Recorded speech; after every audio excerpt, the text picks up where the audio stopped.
After it was engraved, the finished piece gave Laster the confidence he needed to move forward with his new artistic medium. In 2004, he refined his self-taught engraving skills by attending a class at GRS in Emporia, Kansas. Kelly engraved comedian Jerry Lee Lewis's personal Beretta, the gun Jerry was caught attempting to go through airport security, if y'all remember that. Lewis is quoted as saying, "It was a gift from a marvelous, marvelous engraver." So early on, Laster was featured in Shoot magazine. He has engraved firearms for world champion shooters Bob Munden and China Camp, to name a few. Kelly has also done engraving work for the folks at Running Iron Custom Firearms in Nebraska. In 2007, his work named graced the cover of Shoot magazine with a 3-page spread. Today, Kelly will be talking to us about his vision for improving tourism in West Kentucky and West Tennessee. Kelly is married to Catherine. She's here with us today. They have one child, Nicholas, and they currently live in Illinois. Please give a warm Rotary welcome to Kelly Laster.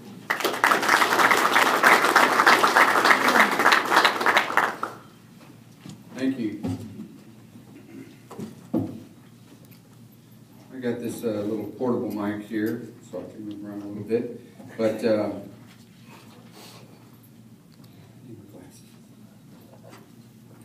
want to thank Sam for inviting me to come and speak to you people today. If I seem a little out of sorts, it's because I'm really nervous. How many people in this room know what this is? It's a Rubik's Cube. How many people can do this Rubik's Cube if it's messed up? At least one of you, right? All right, well, in my hand here, I have a book that says how to do the Rubik's Cube. And if I gave anyone in here an hour to read this book, you could probably do this cube. How many of you know what this is? You know they went to the moon using this right here. So everybody knows what it is. Can anybody work this? Probably two of you. A couple guys in the back. Good job. But I assure you, here's a book on how to use it. And if I gave this book to you within an hour, you could probably do some simple math on it. Well, look, he's messing it up. Maybe. How many of you saw Channel 6 News last week? See my little blurb on there? Yeah? No? Well, if you don't know, what we want to do is build a pyramid the size of the one in Giza in Hickman, Kentucky. This is what a lunatic looks like in a nice suit. So let me take you on this crazy little ride with me. Just keep that in mind. Just for a moment, I want you to imagine the Pyramid of Giza sitting over right on the banks of the Mississippi. Just imagine it sitting there. And think about what it would do for the community as far as tourism goes. I'm going to address these three issues: why a pyramid, what will it cost, and how we would build it. Why a pyramid would be a great asset for the surrounding region. Number one, the tourism would be around 1 million people a year through the facility. It would increase the tax base. The tourist dollar would help the local economy. 25% of all income from the tourist dollar is going to go to fund what we call the pyramid kitchens. It's 20 different old-fashioned soup kitchen type deals in 20 different major cities in the United States. And the money from that would fund those kitchens. So that's what it would do for the local economy. So it's a dream that I thought up at the beginning of this year. I was on the internet and I saw a French architect named Jean-Pierre Houdin. And if you care to get on the YouTube and look at some of his graphics on there, it'll explain a little more about what I saw. But it was basically how they built the pyramids with what they call an internal ramp theory. And as I looked at the video, a light went on in my head of years of pondering this puzzle. I've been doing puzzles since I was a young young kid, and I got a fascination with puzzles. And in fact, I didn't even like video games until some kids had tried this, and it was like a puzzle in 3 dimensions. And so I played a little video, but not too much. So the inspiration for all this is from Jean-Pierre. He's a French architect. His internal ramp theory. It's like a light went on in my head of how the pyramids were actually constructed. And so I did a lot of research on all the theories at that point, and I basically picked out from the pyramids, or from the presentations, how the pyramid was actually put together. So I took the best from each theory and put it together so the pyramids could be actually physically erected. What will it cost to build a pyramid the size of the one in Giza? Many people say it can't be done at any cost, and I thought that's crazy. Of course it can be done at some cost, but it's an epic, a huge undertaking. And the first time I looked at it, we estimated a cost of about $200 million.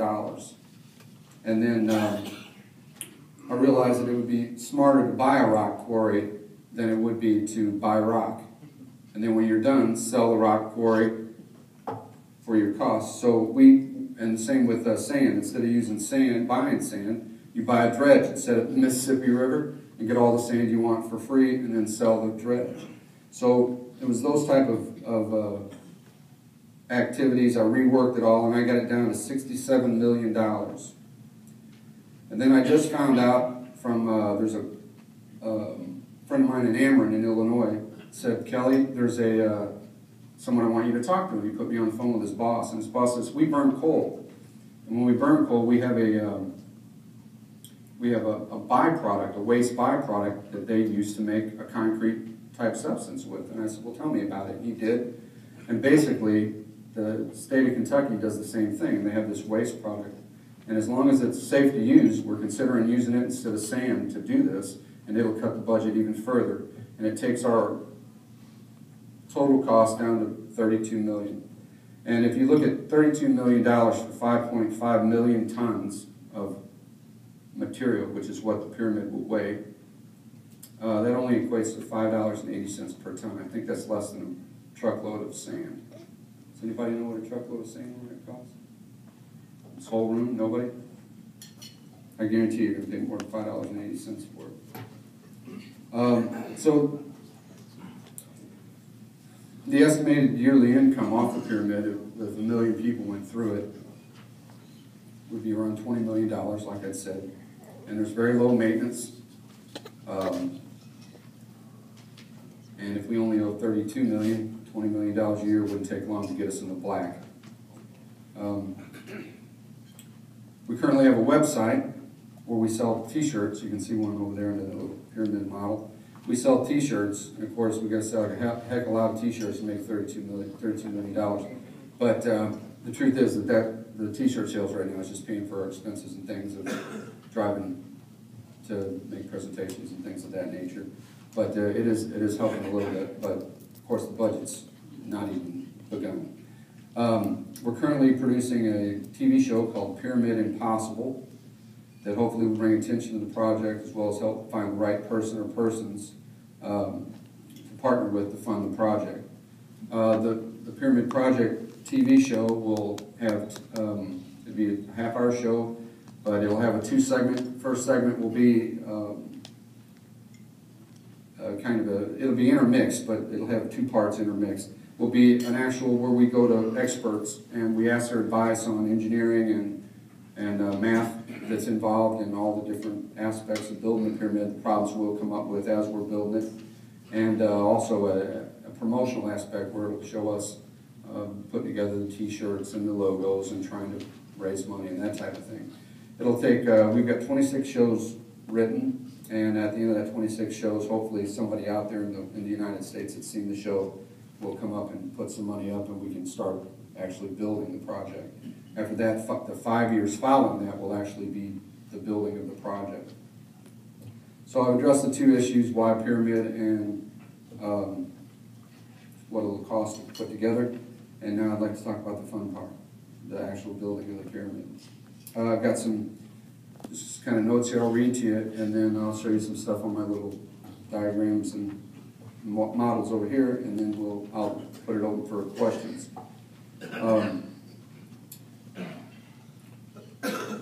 How we build a pyramid. Foundation will be engineered and constructed using modern means. Pillars driven straight to bedrock with reinforced concrete. So we'll start off with a flat, level playing field. The blocks will be made using modern equipment again. They'll weigh about 13 tons apiece. And with the techniques we'll put into place, any one man in here could, maybe 6 of his buddies, could move one of the stones. The interior chambers will be cut from southern Missouri granite. As you guys probably, anybody in here been to Johnson Shut-ins or Elephant Rock in southern Missouri? They've got some really unique, not strip mining, but quarries over there where they would quarry the granite. That granite is the exact type of granite that the exact structures in Giza are made of. So the Missouri granite will be transported and constructed, on site, and then brought to the pyramid build site using modern means, trucks, forklifts, whatever it takes. These are heavy, heavy stones, very heavy. They weigh 60 tons. Once under construction, the blocks will be laid into place using old school methods with no modern equipment to raise the structure. This is where everybody raises an eyebrow. Anybody here that's ever moved anything really heavy? I had a friend of mine one time, I bought a safe, and I was in the jewelry business, and we put the safe in my shop, and the floor had between the floor and the ground underneath was about 24 inches, and the safe was so heavy it was bending the floor, so you spill liquid anywhere in the room and it would run straight to the safe because the safe was so heavy. And I called the safe company and I said, hey, come get this safe and bring me one a lot smaller. I'll just trade you even. We'll call it even. So they sent one guy to move this 4,200-pound safe. And he moved it with a mule jack and some 1/4-inch stainless steel rods about 3 feet long. I could describe, you probably can figure out how he did it, but he put the little rollers out, he rolled it right out all by himself. He got it out to the flatbed, he got it off center, and he pushed it, and it fell on the flatbed, and he drove off with it. It took him 35 minutes. It took us 4 hours to get it in that door. It took him 35 minutes. We had 5 guys. So the trick is, no matter how heavy it is, if you know the techniques to move it, you can move it. The old school techniques that we have in place require a lot of rope and some wooden winches driven by oxen and some other techniques, but we believe it's possible. And when the show airs, you guys watch the show hopefully, and you'll see it come to fruition. Please keep in mind that people that come to visit the pyramid too, even before the pyramid's been finished, people will come from all over the United States to actually see it being built for the sheer fact that we're not going to use any modern equipment to build it. So we're going to have a tourist center set up with a small museum, and even at that point they'll have to pay to come in and see the museum and take a walking tour of the base of the pyramid. And of course all they'll do that for a minimal cost, maybe $20 a head or so. And so the pyramid will make money straight from the get-go. That's all I've got in my notes. This is my first time addressing a large audience. Aren't you guys lucky? And I would love to field some questions. I'm sure you've got some. Please ask them, no matter how ridiculous you might think they sound. That's it. What station is your TV show? We're not sure yet. There are 21 different possibilities at this point. We actually pitch it to all of those 21 networks in the fall. We haven't filmed what they call a sizzle reel. It's like a little advertisement that they would show the particular producers. And it could be on anywhere from the History Channel to Discovery Channel to A&E, any of those that it would fly on. We're going to pitch it to all of them. And we feel very confident that it's got a lot of healthy content, educational content, and that it would, it's going to be picked up by one of those 21 shows. And I would imagine it'll air next fall. That's all speculation, though. Yes, sir. Yeah, as a practical matter, is there bedrock in Hickman, Kentucky, or would you have to use friction piles? Well, that's a really good question, and that's one that I actually hear quite a bit. Some of the farmers say, you know, there ain't nothing but sand down there. Truth is, if somebody wrote me a check for some money today and said, Kelly, get started, first thing we do is find out how far down the bedrock is. We actually have a contract on the land right now, 60 acres in this particular spot. And we figured it, as long as bedrock is 120 feet or less, it's economically feasible to do. If bedrock's any further than that, it would really impede on our financial incursion. We're going to have to drive pylons straight to bedrock. Lots of them.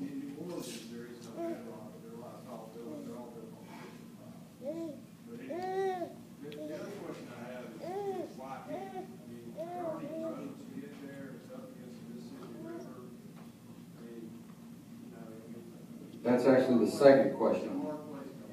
Right. Well, that's the second question that people say. Why Hickman? When I was a kid, my father's from Hickman.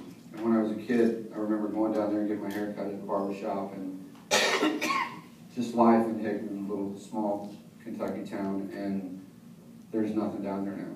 And everybody that lives there is 80 years old.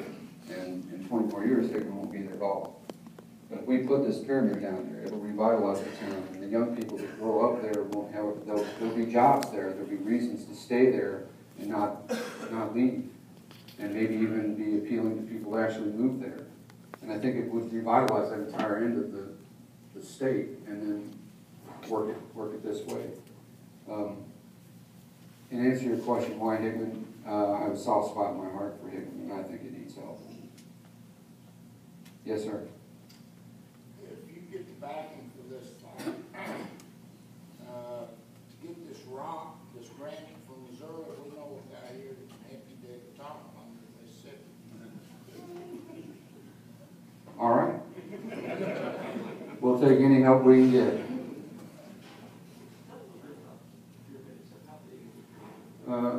Can you still hear me? Let me get a drink here. For many of you that may or may not know about the pyramid itself, this is not the scale, obviously, but the pyramid itself is 756 feet across the base and 480 feet high, 481 feet actually. And that was when it was finished. Because they removed the casing stones, which are the smooth outside stones, they've actually made it smaller. So if we make one the exact dimensions of the one that was in, that is in Egypt, ours will actually be larger because it'll be an actual finished pyramid. The lines you see on this, they're not there for fun. I know that's what you were thinking. This is actually how it's built. It's built with an internal ramp. If you can imagine a door on this space that leads into the pyramid and then gradually goes up at a 6 or 7% grade, and then to the next level, and then to the next level. If you look at it head on, it spirals right up to the top.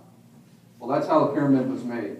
They started with the internal ramp, and then they laid, these are real crude, but this will work.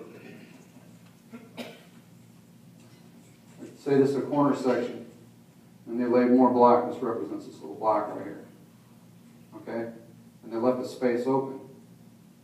And as you walk through that space, it starts on a grade, 7%, 6-7% grade. And you got to go 70 feet to get up to the first 5-foot level, which is what this stone could represent, 5 feet tall. So 70 feet, and if you ever walk on a 6-7% grade, it's not really that steep at all. You don't even notice it, really. So to move something up there on sled or rollers would be relatively easy to do, especially if you got 3 or 4 oxen pulling it. So you make the first level first, the ground level first, use these. So this represents the first 5 feet of the pyramid. And you start at the one side. Oh, I'm having trouble here.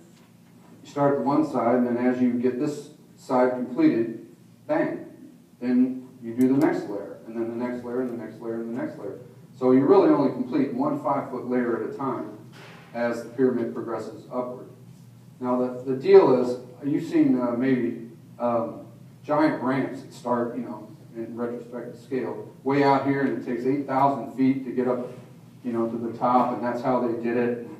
Now, why would you build all this? You guys are in construction, maybe you realize, why would you build all this when this is what you want to build? You could put it internal and build your ramp at the same time. Then you don't have to disassemble this whole mass out here. Okay, and that's a great theory until people say, well, how did they get the big monolithic stones inside of the pyramid?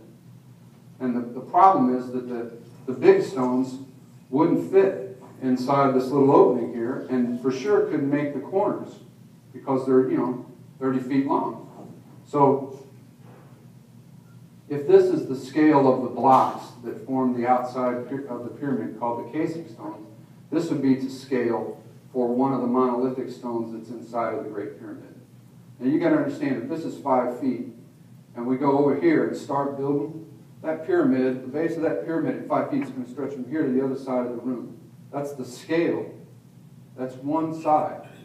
So inside of the pyramid, basically inside this room, are these monolithic blocks, 147 of them, that are this, not all this big in comparison. But they say, well, how did they get them in there? Well, it's real easy. Use a shoring box in the middle, and you jack it up on one side just enough to put a board, and then you jack it up on the other side just enough to get a board. And pretty soon you get you a counterweight, or even a person, just say a person on top, walking back and forth like a teeter-totter. And every time it goes back and forth, somebody here sliding a board in the middle. Well, pretty soon it works its way up. And you only got to work that block up about 5 feet, and then you put the next layer underneath it, and then set it back down. And bam, you've raised it 5 feet. That's all you got to do. 2 or 3 guys could do that in a matter of hours with a block that big. And then when you get to the level, like here, where you need to build a room with those blocks, you start laying them into place. And you don't need to jack it up to set the next one. You just wait till the floor is at that next level. And then you put the next monolithic block in place. So it's a lot like building a grain bin, isn't it? You know what? If I've ever built a grain bin, I could probably answer that question.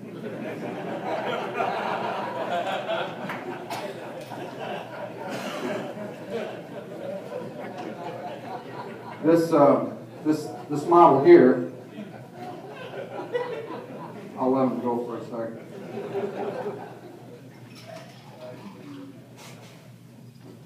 It's probably like building a grain bin.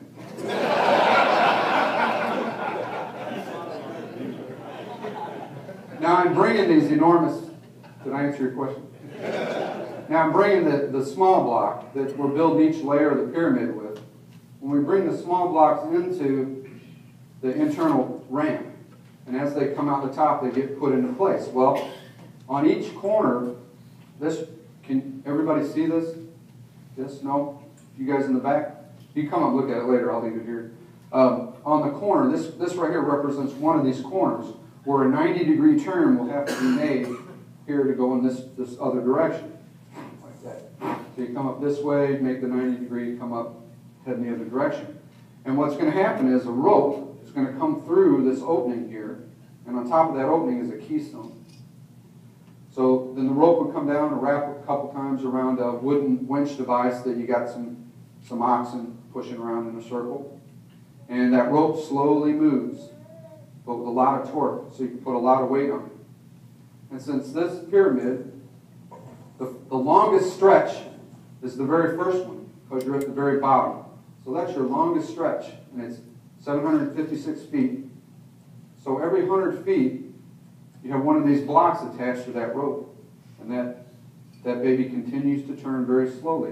And when you get to the end, they stop the rope, There's an apparatus in here that lifts the block slightly.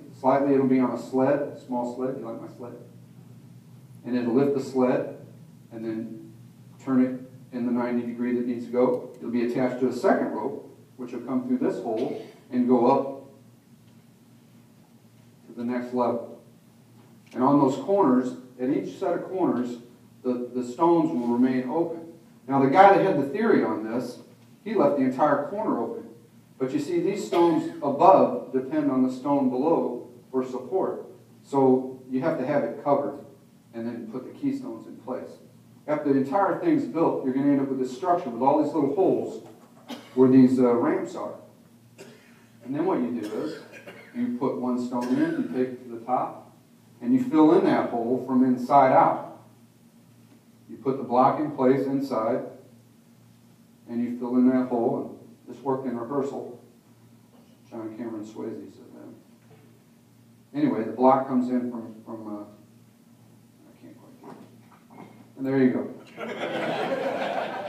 So you fill it in from the inside out, and you work your way down, filling in the top ones first, and as you go back down, fill in, fill in, fill in, and eventually you fill in the very last one, and then close in the door. And inside the pyramid are these chambers, like I said, made out of these huge granite blocks. And the big mystery is, how did they build it? Well, I just showed you how they built it. 5 feet at a time. And all the internal chambers, all the parts for the internal chambers were there at the very beginning. They were there at the very beginning and raised 5 feet at a time until they were put into use. Any more questions? How are we doing on time? Don't tell me I've got 18 minutes left. I'm curious how we get to the 1 million visitors when, like, Discovery Park has only got the 300,000 in a year. How do we look at a pyramid bringing 1 million? You know, I haven't been to Discovery Park, but I heard it's really cool. And basically, I was thinking between we put some advertising down in Memphis, and we funnel off that 1.8 million people that go through Graceland. We pulled close to half that. You're in Memphis, you're with your family, you're going to see Elvis. You're on your way out, you're going back to Minnesota or back to Florida, wherever. There's a sign that says, 90 minutes north, world's largest pyramid, bigger than the one in Giza. You're with your family, you've got another day to kill. You're not going to run up there and see it for 20 bucks a head? I think you will. I think people will come from all over the United States to see this thing. Now think about it. Imagine it for a second. If you forget how to imagine anything, remember when you were a kid and you were going to be a cowboy, or you were going to be something that you weren't. You were going to be an astronaut. You were going to be something. Use that imagination and think about that pyramid sitting over there on the river. People will come from all over the world.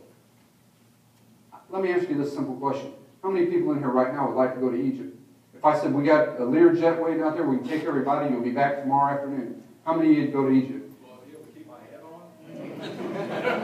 on. Exactly. Everybody in here would say, well, it's only a day. Yeah, I can do that. I'd love to go see the pyramids. All right? Except that it's probably one of the most dangerous places in the world. You put this thing up, everybody that'd love to go see the pyramids, but wants to be safe, will say, you know what? Let's go to that little town in Kentucky, Hickman, Kentucky, where you can go see the Great Pyramid, one exactly like it, down to every scratch on the wall.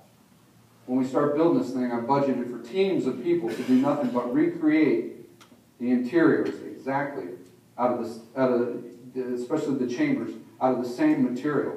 So if you were standing in the one in Hickman and standing in the one in Giza, you won't be able to tell the difference.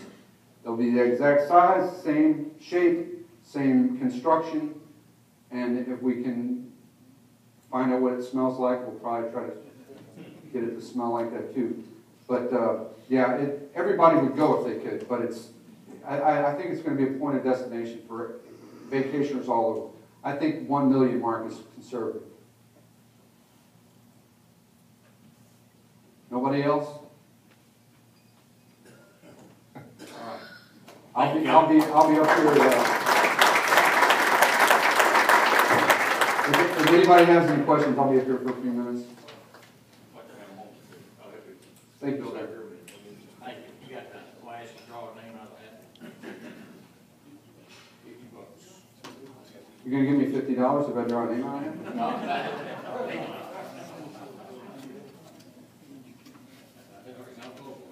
Hold on. Right there, one name.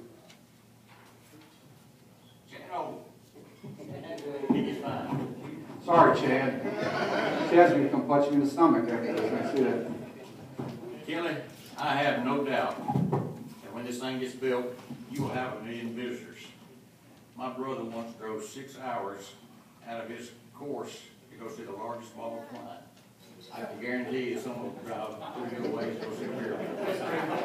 Yeah, at least 90 minutes, exactly. Give another round of applause.